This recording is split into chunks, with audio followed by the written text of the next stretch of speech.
আসসালামু আলাইকুম, হোম একাডেমিতে স্বাগত জানাচ্ছি নতুন ভিডিওতে। আমরা সপ্তম শ্রেণী থেকে এসএসসি লেভেল অথবা যেই শ্রেণীতেই পড়ি না কেন, যদি বীজগণিত করে থাকি তাহলে সূচক আমাদের লাগবেই।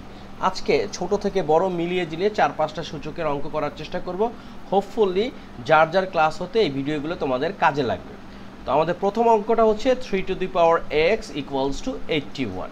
তো চলো অঙ্কটা করার চেষ্টা করি। এটা আমরা যারা পারি তারা তো পারি, আর যারা না পারি তাদের জন্য কোনো ব্যাপার না। দেখো 3 টু দি পাওয়ার এক্স আছে, এইটার উপর সিমিলার রেখে আমরা 81কে কীভাবে করতে পারি। ফার্স্ট অফ অল 81কে আমরা যদি 3 দ্বারা ভাগ করি তাহলে পাবো হচ্ছে 27, আবার 3 দ্বারা ভাগ করলে পাবো হচ্ছে 9, আবার 3 দ্বারা ভাগ করলে পাবো 3। তো দেখো এখানে একটা দুইটা তিনটা চারটা 3 আসছে, অর্থাৎ 81কে আমরা লিখতে পারি 3 টু দি পাওয়ার 4। সূচকের একটা সূত্র আছে ঠিক এইরকম, যে a to the power n equals to a to the power m, যেখানে বেস হচ্ছে a আর পাওয়ার হচ্ছে একটাতে n আর একটাতে হচ্ছে m।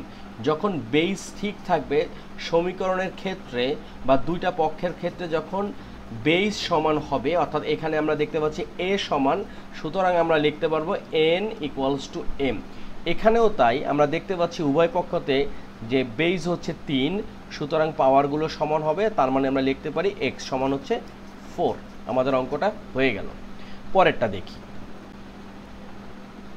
পরেরটাতে বলছে 4 to the power x equals to 64। এখানেও একই অবস্থা। 64কে আমরা কিভাবে ভাগ করতে পারি? 64কে যদি আমরা 4 দ্বারা ভাগ করি, কেন 4 দ্বারা ভাগ করব? আমরা দেখতে পাচ্ছি যে এখানে 4 টু দি পাওয়ার x আছে, অর্থাৎ বেস আছে হচ্ছে 4। আমাদের প্রথম টার্গেট হবে হচ্ছে গিয়ে যে এটা যাই হোক না কেন আমাদের অপর পক্ষের বেইজের সমান করতে। তো 4 দ্বারা যদি ভাগ করি কত আসবে? 4 একে 4, হাতে থাকে হচ্ছে 2, 2 আর 4 হচ্ছে 24, 4 6 24। ওকে, আবার এটাতে আমরা লিখতে পারি 4 4 16, অর্থাৎ 64কে আমরা লিখতে পারি 4 কিউব। তো দেখো এখানে 4 হচ্ছে বেস, সুতরাং পাওয়ার হচ্ছে সমান x ইকুয়ালস টু 3। আমরা সহজ দুটি অঙ্ক করে ফেললাম। এরপর সি নাম্বারে কি দেওয়া আছে? 3x square equals to 48। C number 3x square equals to 48। এখানে প্রথম যে কাজটা আমরা করতে পারি, উভয় পক্ষকে যদি 3 দ্বারা ভাগ করি তাহলে এক্স স্কোয়ার 3 চলে গেল, আর 48কে 3 দ্বারা ভাগ করলে আমরা পাবো 16। এখন দেখো এখানে আছে বেস কত? এখানে বেস আছে x, পাওয়ার হচ্ছে 2। সুতরাং আমাদের এমন একটা কাজ করতে হবে যেখানে আমাদের কিন্তু পাওয়ারটা এই 2-এর সমান হয়, কারণ 16কে তো আমরা x বানাতে পারবো না। তো এখানে আমরা কি লিখতে পারি? দেখো এটাকে আমরা কি লিখতে পারি? জাস্ট উভয় পক্ষকে যদি আমরা স্কোয়ার রুট করি তাহলে x ইকুয়ালস টু কত? Plus minus 4। সহজে আমরা অঙ্কটা করে ফেললাম। এরপরে একটা দেখি, আমরা আজকে 5টা অঙ্ক করব, 3টা করে ফেলছি। কোন 3টা? 1টা 2টা 3টা। এখন ডি নাম্বারটা আমরা দেখি। ডি নাম্বারটাতে আছে 2 to the power x into 8 equals to 64। দেখো 2 টু দি পাওয়ার x রাখলাম, উভয় পক্ষকে 8 দ্বারা যদি ভাগ করি তাহলে এই 8 চলে গেল, আর 8 8 64, এখানে আসতেছে 8। দেখো 2 to the power x equals to এই 8কে আমরা লিখতে পারি 2 কিউব। লক্ষ্য করি এই যে বেস কত? এখানেও 2, এখানেও 2, তার মানে কি হবে? পাওয়ারগুলো সমান হবে, x ইকুয়ালস টু 3। আমাদের অঙ্কটা হয়ে গেল। তো এইভাবে আমরা কিন্তু অনেক অঙ্ক করতে পারবো একদম খুব সহজে। চলো আমরা পরের অঙ্কটা করি। পরেরটাতে কত আছে?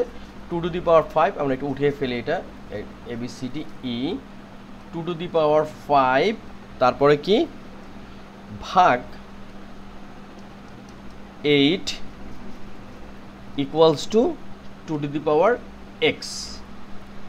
এখন এটাকে আমরা কি করতে পারি?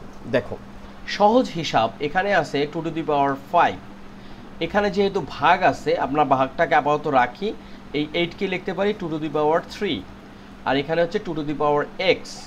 লক্ষ্য করি বেস যদি একই হয় ভাগের ক্ষেত্রে পাওয়ারগুলো বিয়োগ হবে, অর্থাৎ 2 টু দি পাওয়ার 5 মাইনাস 3, আর এখানে হচ্ছে 2 টু দি পাওয়ার x।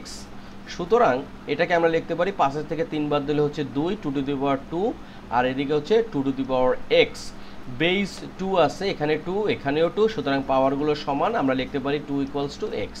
সুতরাং এক্স সমান হচ্ছে 2, এটাই হচ্ছে আমাদের উত্তর। তোমাদের যদি কোনো প্রশ্ন থাকে অবশ্যই কমেন্ট সেকশনে জানাবে। এটা খুবই গুরুত্বপূর্ণ অঙ্ক, বাংলাদেশ, ভারত তথা যে কোনো দেশে যারা বাংলা ভাষাভাষী আছে তাদের জন্য তো গুরুত্বপূর্ণ। ইভেন অঙ্কগুলো যদি ইংরেজিতে করা, সুতরাং ইংলিশ মিডিয়ামে যারা আছে তাদের জন্য এটা কাজে লাগবে। তো এটা হচ্ছে এক্সপোনেন্ট।